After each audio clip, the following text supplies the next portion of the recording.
que nos ama de forma muito especial.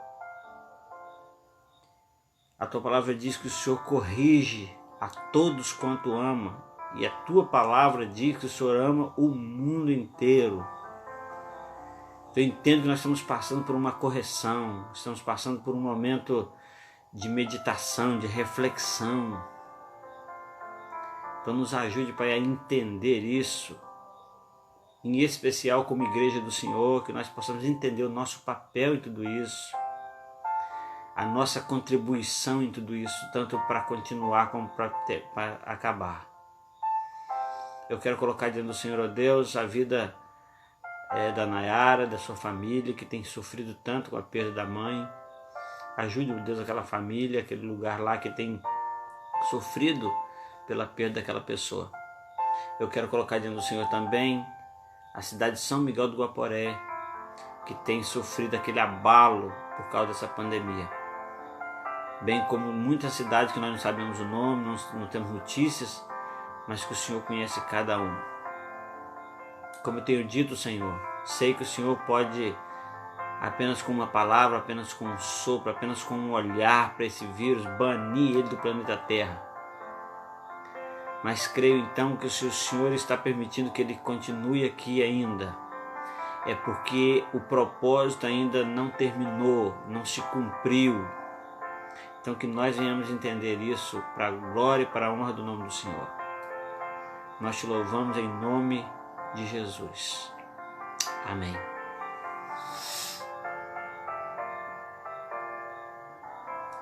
Queridos, nós vamos ler uma palavra hoje. Nos últimos 2 domingos à noite, nós temos falado de um tema só. Hoje nós vamos falar do mesmo tema de novo. Porque diante de tudo isso, do que estamos vivendo no nosso tempo, há sempre aquela ideia assim: estamos ansiosos para que isso termine. Há sempre aquela visão seguinte: até quando?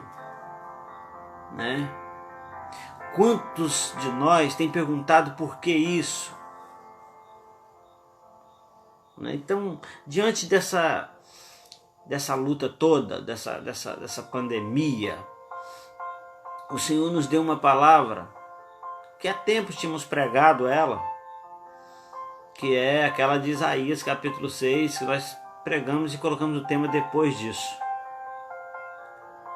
E o Senhor começou a nos mostrar ali que o depois disso estava dizendo que era depois de uma situação crítica no povo, depois de uma crise. Quando dentro dessa crise, Isaías foi ao templo, o rei Uzias havia morrido, havia uma crise geral, o país estava desamparado, a nação estava se sentindo desamparada. Então a palavra de Deus diz que depois que Isaías reconhece toda aquela situação que a gente já conhece, que ele viu a glória, ele se viu o povo no meio do qual ele habitava, entendeu onde é que estava o seu problema, quando ele fala que ele era um homem de lábios impuros, então ele entendeu que o problema estava nas palavras, nos lábios, naquilo que se falava, naquilo que se pronunciava. A palavra de Deus diz que o anjo então purificou o pecado dele, colocando uma brasa tirada do altar nos lábios dele. E a Bíblia então diz que depois disso ele consegue ouvir a voz de Deus, ele consegue falar com Deus, ele consegue ser enviado, ele consegue se prontificar. Então o pensamento é: será que nós não devíamos agora adentrar ao templo, que não é um templo de tijolo ou de madeira, mas é o templo do Espírito Santo, e dentro desse templo poder ver a glória de Deus, porque o Espírito Santo habita lá, mas também ver a nossa situação como seres humanos e a situação do povo no meio do qual vivemos, e reconhecer a nossa necessidade de onde quer. Eu até disse que Se ele tivesse falado que era um povo que ouvia mal e que ele estava ouvindo mal também, a brasa teria sido no ouvido. Se ele dissesse que era um povo que tinha um olho mau, olho em trevas, então ele seria purificado o seu olho, mas ele falou os lábios. Então, na verdade, nós precisamos reconhecer onde é que é a nossa necessidade de purificação. Então o pensamento foi esse: será que não está na hora a gente adentrar ao templo no meio de tudo isso, para que depois disso a coisa comece a mudar? E depois então nós falamos domingo passado sobre a situação de Jó. Jó foi uma pessoa que durante o decorrer da sua história foi um homem cheio do depois disso. Ele era um homem íntegro, ele era um homem reto, né? Ele era um homem reto, um homem que cumpria com as suas obrigações espirituais, era um homem que tinha seus filhos debaixo das suas intercessões, era um homem que tinha bens, que tinha riqueza, mas depois de tudo isso veio as crises, as perdas, o luto, veio tudo isso e a Bíblia diz que depois da primeira leva de situações, ainda veio depois disso a segunda. E depois da segunda veio a terceira, que foram os amigos que foram visitar e não sabiam o que dizer e falavam coisas que não sabiam. Então, depois de tudo passado, quando nenhum amigo tinha mais o que dizer, a Bíblia fala que depois disso, então, o Senhor fala com ele. Olha quantos depois disso na vida, quantos marcos na vida. Deus fala com ele. E a Bíblia diz que depois que Deus fala com ele, que argue ele, que confronta ele, ele não tem o que dizer. Ele falou, não tem o que dizer. Então o Senhor continua falando. Não é? E a Bíblia diz que depois dessa experiência que ele teve, o depois disso foi que ele conseguiu entender que os planos de Deus não podem ser impedidos.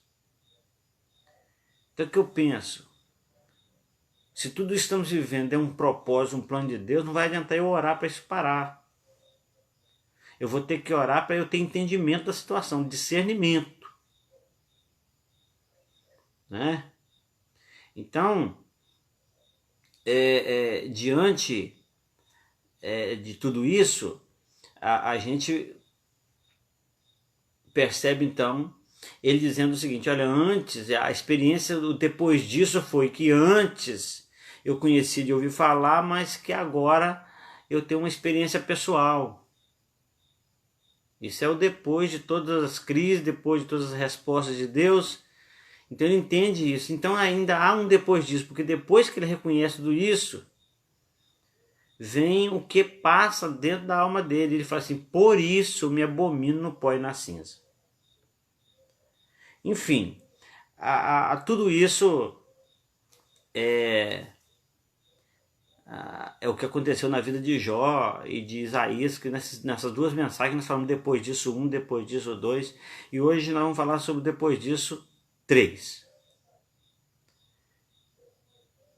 Eu gostaria de abrir a Bíblia com você em Jó, de novo, agora capítulo 42, não é? Eu vou ler do verso 10 ao verso 17. Diz assim a palavra do Senhor: E o Senhor virou o cativeiro de Jó, quando orava pelos seus amigos. Essa aí é aquela história de que depois de tudo isso passar, depois de todo o reconhecimento, depois disso, a Bíblia diz que a ira do Senhor se acende contra os amigos de Jó, pelo que eles estiveram falando que não sabiam, não é? E tentando culpar uma pessoa, julgar uma pessoa. E a Bíblia diz que a ira do Senhor se acende contra eles. E ele fala: olha, se vocês precisam pedir o seu amigo para orar por vocês.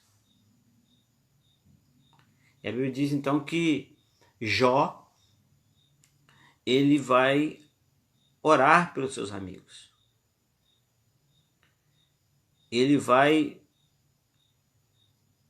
aceitar ou não orar. E ele aceita orar pelos amigos. E aí, então, enquanto ele estava orando, diz a Bíblia assim: e o Senhor virou o cativeiro de Jó quando orava pelos seus amigos. Enquanto Jó orava, a sorte dele, o cativeiro dele foi mudado. E o Senhor acrescentou a Jó outro tanto em dobro a tudo quanto antes possuía. Então vieram a ele todos os seus irmãos e todas as suas irmãs. Onde estava esse povo todo, né? Pensa. Então vieram a ele todos os seus irmãos, todas as suas irmãs e todos quantos dantes conheceram e comeram com ele pão em sua casa e se condoeram dele e o consolaram de todo o mal que o Senhor lhe havia enviado, e cada um deles lhe deu uma peça de dinheiro e cada um pendente de ouro, e assim abençoou o Senhor o último estado de Jó mais do que o primeiro, porque teve 14.000 ovelhas, 6.000 camelos, 1.000 juntas de bois, 1.000 jumentas. Teve também 7 filhos e 3 filhos, chamou o nome da primeira Gemima, o nome da outra Késia, o nome da terceira Queren Rapuk. E em toda terra não se acharam mulheres tão formosas quanto as filhas de Jó. Seu pai lhes deu herança entre os seus irmãos. Verso 16 vai dizer: e depois disso, viveu Jó 140 anos e viu os seus filhos e os filhos dos seus filhos até a 4ª geração. Então Jó morreu velho e farto de dias. Você vai perceber que no verso 16 a frase que começa o versículo é: e depois disso. Então a gente percebe que esses depois disso na vida de Jó, eles eram assim bem constantes, assim, né? A gente percebe isso. E a nossa palavra é exatamente sobre esse assunto, né? Falar sobre essa questão, mais uma vez, o que nos traz essa ideia do depois disso. Estamos vivendo um tempo que nós estamos ansiosos por um depois disso. A verdade é que depois de uma tempestade, muitos destroços vêm, não é verdade? Muitas perdas aparecem, muita coisa muda de lugar, não é verdade? Muita coisa precisa ser reformada, muita coisa precisa ser reconstruída, muita coisa precisa ser destruída, não é verdade? Muito lixo é encontrado, muitos escombros serão vistos. Então a gente não pode se enganar de dizer que depois de uma tempestade dessa esteja tudo certinho. A gente percebe, você já percebeu aqui na nossa cidade mesmo, em outras cidades, depois de uma grande tempestade, muito vento, muita enxurrada, e depois na semana seguinte ou no dia seguinte, você vai ver os carros, pipas pelas ruas, lavando as ruas. A gente viu há poucos dias as enchentes acontecendo há poucos meses atrás, e depois aquela luta de lavar as ruas, de lavar as casas, de reaproveitar o que poderia ser reaproveitado, mas também de jogar fora o que não podia ser aproveitado, né? Muita coisa pôde ser reformada, reconstruída, mas outras teve que ser totalmente demolidas para que se construa outra em cima. Então depois de uma tempestade, muita coisa muda. Muita coisa vai mudar, isso com certeza, né? Então, na realidade, Jó viveu vários momentos depois disso na vida dele. E esse aqui, segundo o que nós lemos, é o último depois disso. Então eu creio que durante a sua vida, não sei, aqui nós temos, né, idades variadas, mas no decorrer da sua vida houveram muitos depois disso, não é? Muitos depois disso. Eu me lembro que quando Davi nasceu, ele teve que ficar na UTI infantil durante quase um mês, e eu ficava esperando depois disso. Eu ficava ansioso para terminar aquele tempo para que a gente pudesse levar ele para casa. Aí eu tenho que confessar que depois daqueles dias, no dia anterior a ele ter alta para nós irmos para casa, quando a médica disse, olha, amanhã ele pode sair, então bateu um medo do que viria depois disso. Como eu cuidaria dele? Porque lá tinha médico a todo momento, lá tinha todo o aparato, toda a medicação, todos os horários de se cuidar, a forma de higienizar ele. Então toda essa situação, o clima,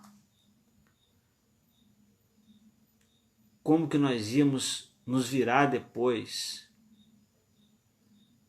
como seria o depois disso.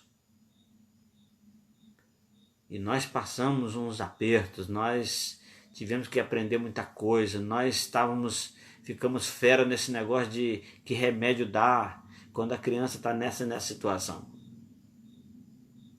Então o depois disso, a gente espera o depois disso, mas às vezes na hora que chega o depois disso a gente fica com medo.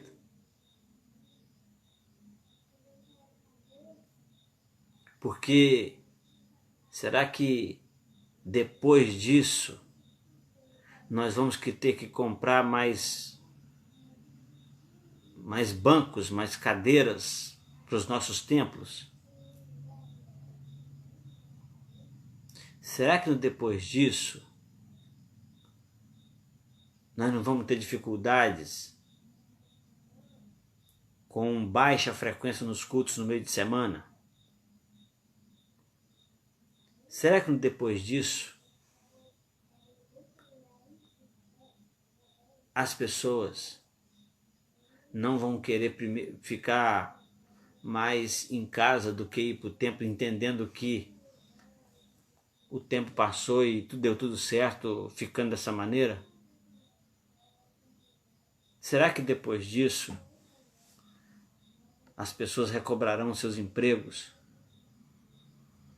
Depois disso, então nós vemos aqui uma fase de Jó que já havia tido um depois disso muito interessante, que ele tinha um depois disso onde ele reconheceu o propósito de Deus, reconheceu que os planos de Deus não podem ser impedidos, e por ele ter percebido essa experiência que ele teve com Deus, ele então se vê pequeno, ele se abomina no pó e na cinza, como ele diz.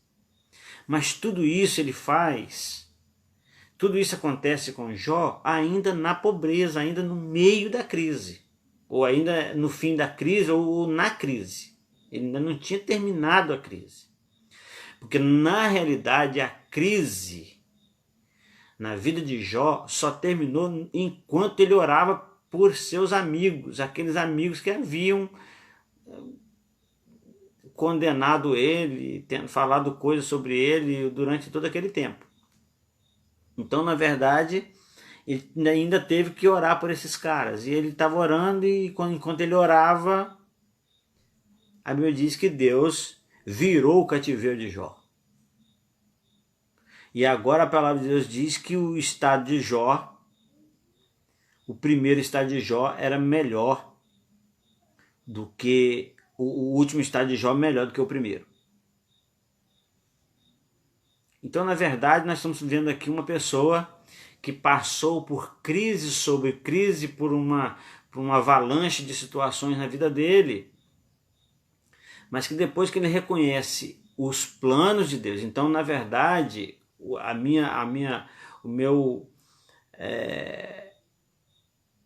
o que passa pelo meu coração, o sonho do meu coração é que a igreja do Senhor, ela reconheça em meio à crise o propósito de Deus em tudo isso, os planos de Deus em tudo isso. Qual é a vontade de Deus em tudo isso? Porque ele reconheceu isso. A crise só partiu para o fim quando ele reconhece isso. Quando ele reconhece, por exemplo, no meio da conversa, lá no capítulo 40, quando ele reconhece que diante da situação, ele não tinha nada o que falar. Diante do que Deus falou com ele não tinha mais nada o que falar. E agora, quando ele abre a boca de novo, ele abre a boca para dizer o seguinte: olha, eu sei que tudo pode, que seus planos não podem ser impedidos. Ele fala isso em meio à crise. E aí ele fala da experiência pessoal com Deus, que antes ele sabia por ouvir falar, mas agora os seus olhos podem ver. E aí ele então percebe isso, se abomina no pó e na cinza, se arrepende. E tudo isso em meio à crise, ele começa a orar. Eu fico imaginando que ele começa a orar pelos amigos, ainda doente, ainda nu, ainda pobre, ainda sozinho. Porque é exatamente aí que aí as pessoas começam a voltar para ele. Que quando o cativeiro dele volta, aí reaparecem os amigos, reaparecem os conhecidos. Então, nesse tempo de solidão, de isolamento social, ninguém aparece. Na verdade, no nosso caso, nem pode aparecer. Você fica doido para ver alguém. Aí você espera uma ligação, ninguém liga. Espera um zap, ninguém manda. Então, a crise passou. E quando o Senhor virou o cativeiro, as coisas começaram a mudar, as pessoas começaram a vir. Aí a Bíblia diz que agora as pessoas se condoem dele, se compadecem dele, se condoeram dele, consolaram ele de todo o mal. Mas aí eu vejo aqui também que depois de tudo isso, depois desse reconhecimento que tudo que aconteceu era plano e propósito de Deus, então agora ele não consegue condenar ninguém, fica chateado com os amigos, tanto é que ele ora por eles.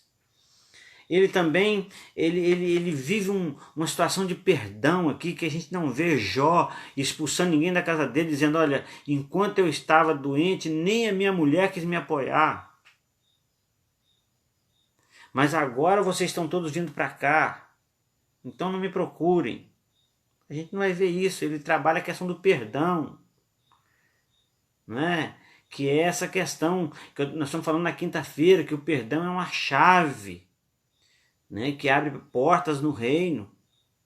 Então ele convive normalmente com os amigos, e aí ele recebe presentes, e aí ele começa a se enriquecer de novo.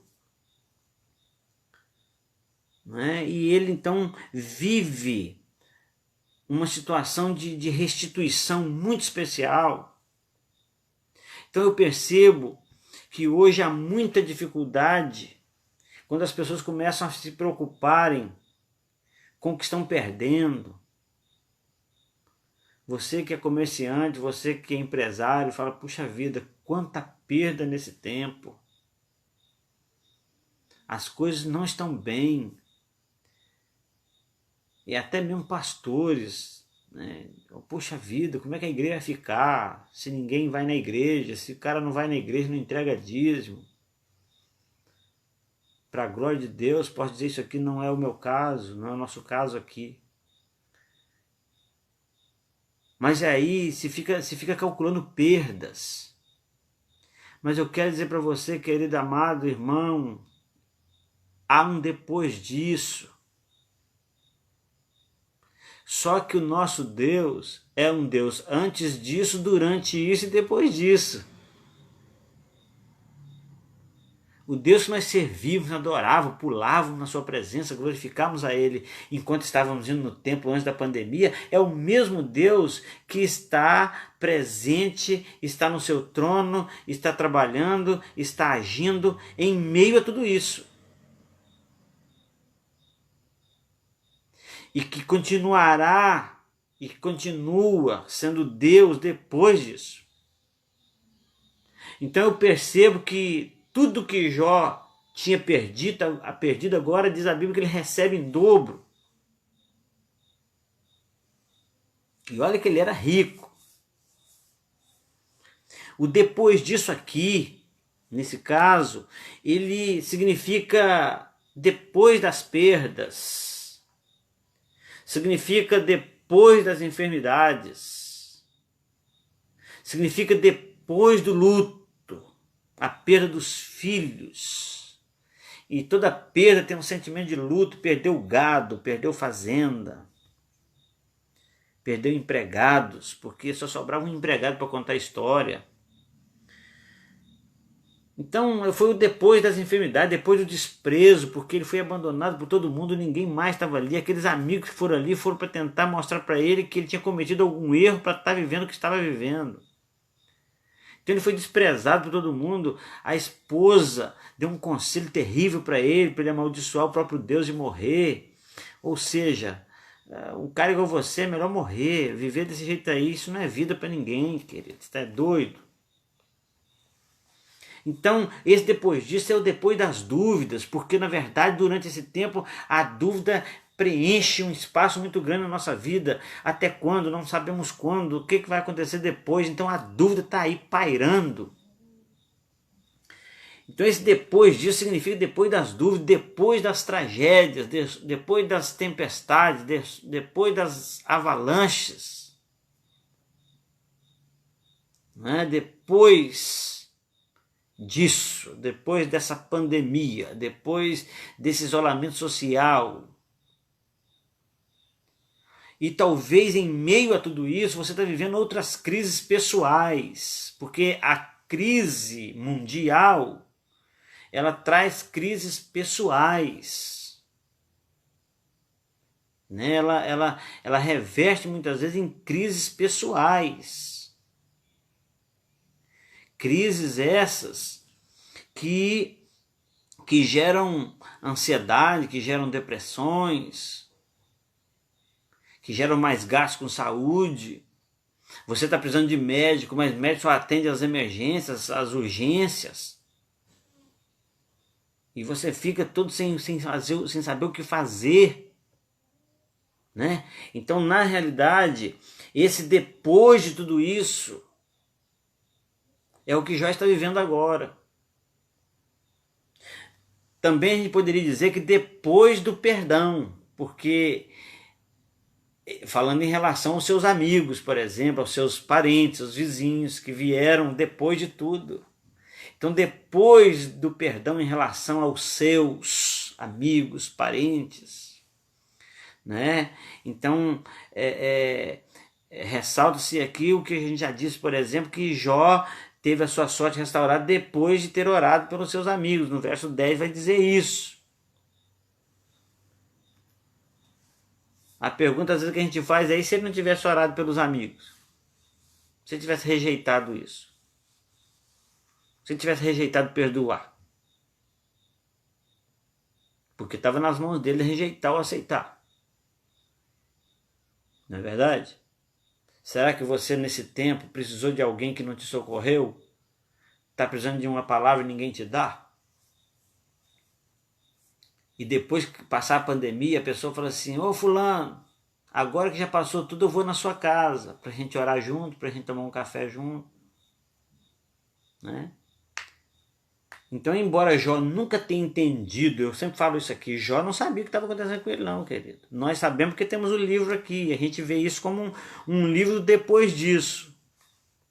A gente sempre vê Jó numa situação assim, a gente sabe de tudo que ele está passando, mas sabe onde isso vai dar. Mas ele não sabia. Como nós hoje não sabemos até que dia que nós vamos passar pelo que estamos passando nessa pandemia. Não é? Então nós sabemos o que Jó já descobriu só no final, que há um propósito em tudo, que os propósitos de Deus não podem ser, não é, como é que eu diria, impedidos, né? Então quer dizer, tudo é feito com propósito.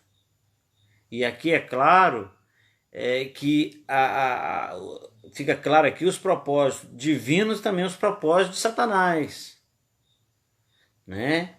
O propósito de Satanás aqui é tirar a glória de Deus. O propósito de Deus é glorificar o seu próprio nome. E o nosso propósito, qual é?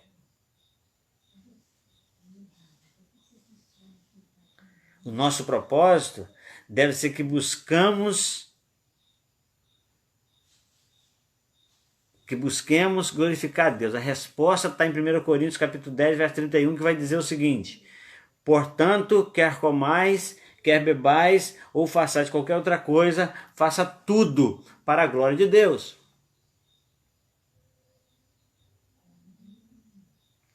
Depois disso, que é o que está aqui no verso 16, a Bíblia diz que Jó viveu mais 140 anos. Alguns estudiosos dizem que ele devia ter seus 60 anos quando ele começou a passar por isso. Eu não tenho esse estudo, não sei.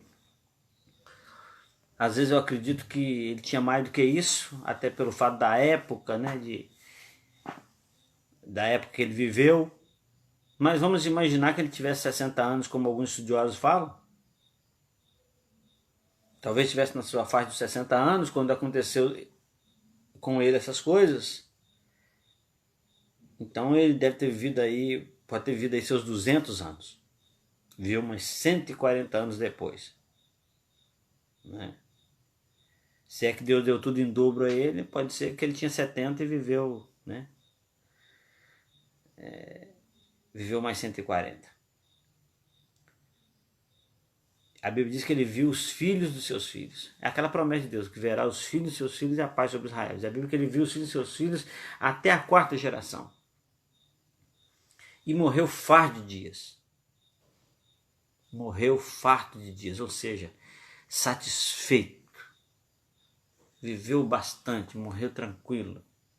Não morreu na dúvida de que tinha ainda alguma coisa para fazer. Farto de dias, feliz. Uma coisa que a gente tem que notar aqui é que ele morreu, né? E o nosso depois disso, ainda que nós tenhamos a certeza de que o ser humano passa pela morte natural,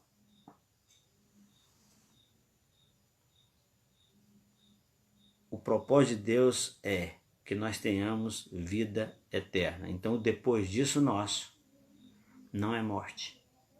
O depois disso não é morrer farto de dias. O nosso depois disso é viver eternamente. Dessa certeza nós temos, não é? Então a resposta para o sofrimento humano aqui não foi dada explicitamente. Ele sofreu, ele não sabia por que tinha sofrido, mas fica claro que o convite de Deus para Jó e seus amigos, para nós, para todos, é que devemos confiar nele e para tudo, e entender que para tudo tem um propósito e que nem sempre vamos saber exatamente quais sejam esses propósitos. Então o melhor que a gente faz é confiar no Senhor e esperar nele. Hoje eu estava terminando de ler o livro de Romanos, e eu passei por aquele texto que você já conhece, mas eu gostaria de ler aqui.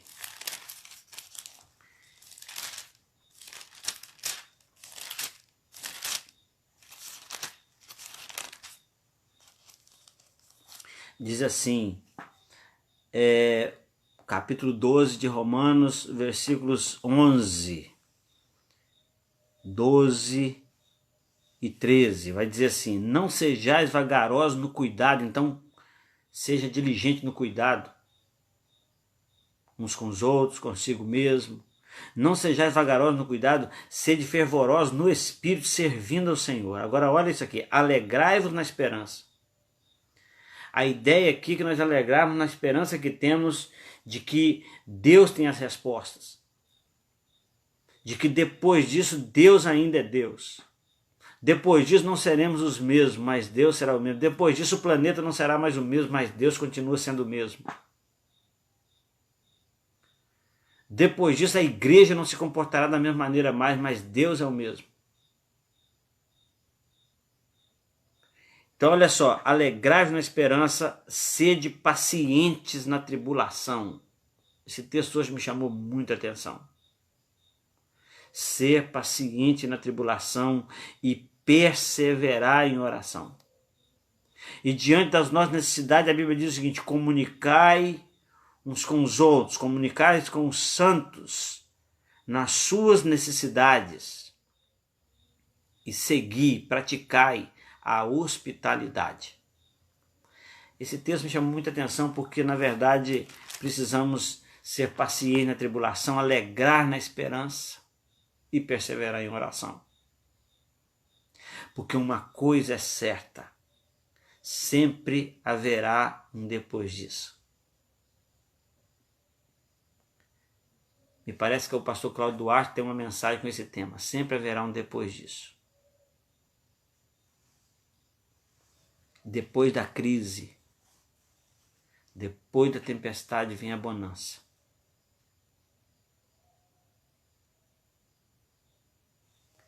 Eu quero concluir minha palavra nessa noite dizendo para você que eu aprendo aqui pelo menos 3 coisas sobre essa frase que nós ministramos durante esses 3 domingos.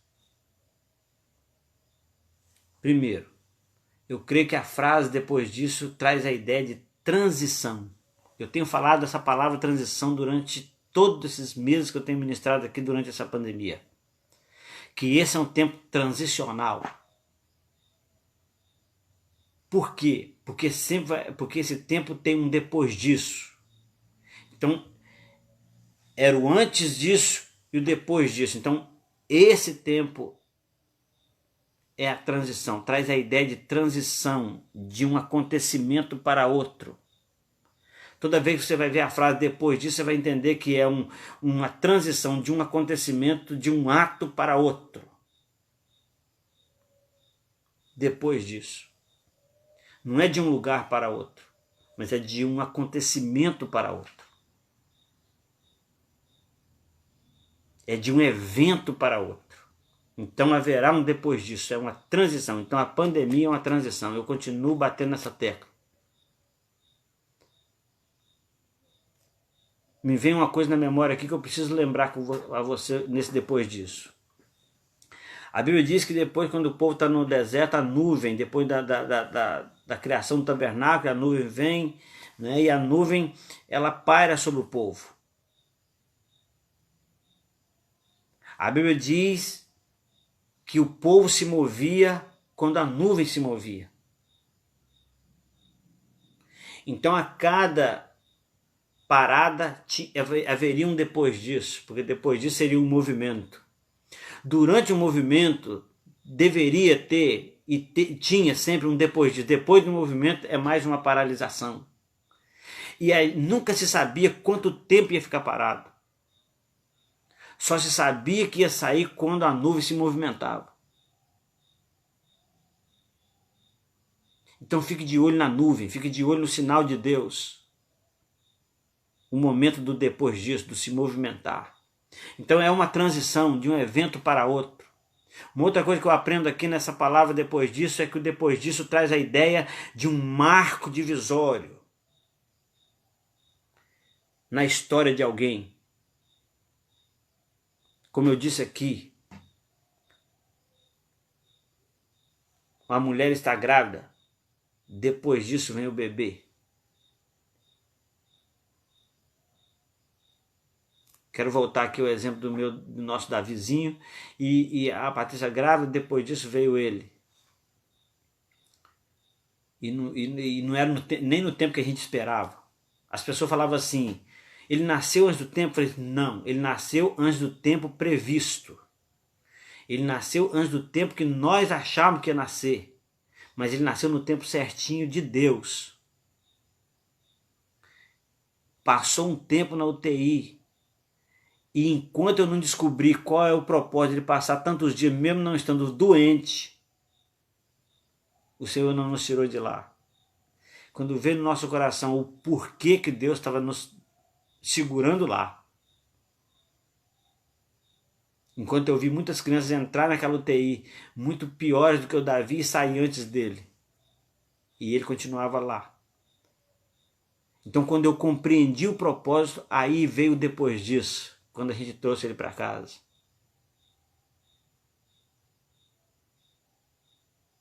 Então nós aprendemos que o depois disso traz a ideia de um marco divisório na história de alguém, e a Bíblia nos mostra, nos ensina a colocar marcos e sinais na nossa história.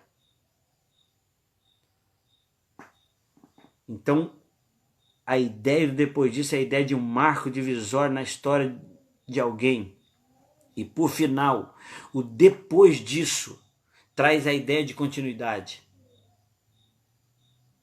Depois disso, ele ainda viveu 140 anos.